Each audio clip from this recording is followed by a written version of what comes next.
We found ourselves in a very difficult situation in Cairo. We were harassed by the authorities. It was against the law for us to meet in groups of more than 6. And under these conditions, we struggled to do what we could to reach out and figure out creative ways to get our message out. In the above left, that's Hetty Epstein, an 85-year-old Holocaust survivor who launched a hunger strike demanding we be allowed into Gaza.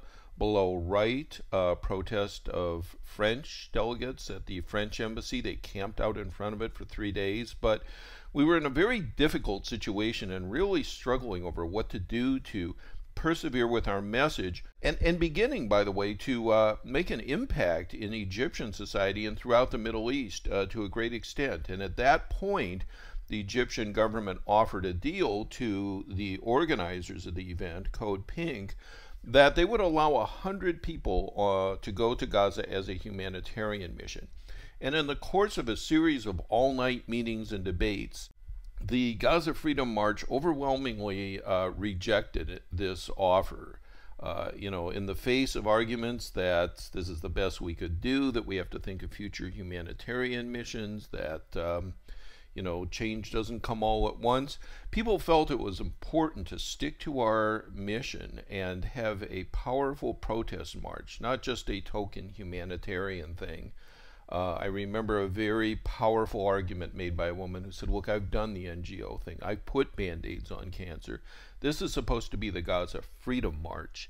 And so we came to a consensus that we would say no to the buses. I think 84 people out of the 1,350 delegates or so did go on the buses, and they're in a position to report back. But overwhelmingly, what people decided to do was to stay and have a powerful march in Cairo. In the wake of the Gaza Freedom March, there are people concerned that this was divisive and so on, but I want to share the comments of a 19-year-old who participated in the Gaza Freedom March, and I think spoke for really most people in terms of how to look at this whole big debate. Rejecting the opportunity to go to Gaza made us remember what it is that we really came here to do, which was not to go to Gaza.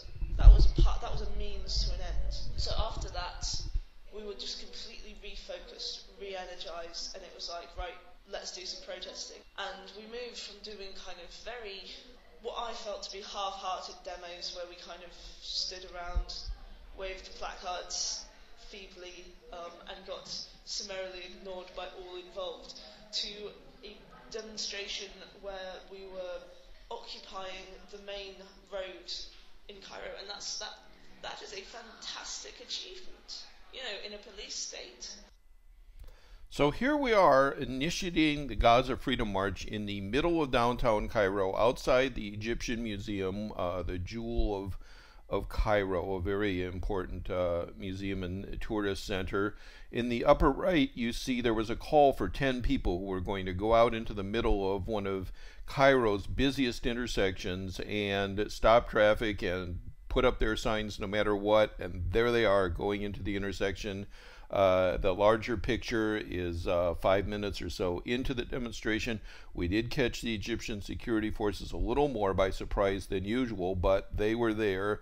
They mobilized, they came, surrounded us, pushed us, kicking, shoving, beating us off the street, and detained us for 7 hours in the middle of, again, one of the busiest intersections in Cairo. These pictures are from inside the encircled protest. This is what it looked. This is kind of Cairo's equivalent of Times Square, and a lot of people saw this message, and it had a big impact around the world.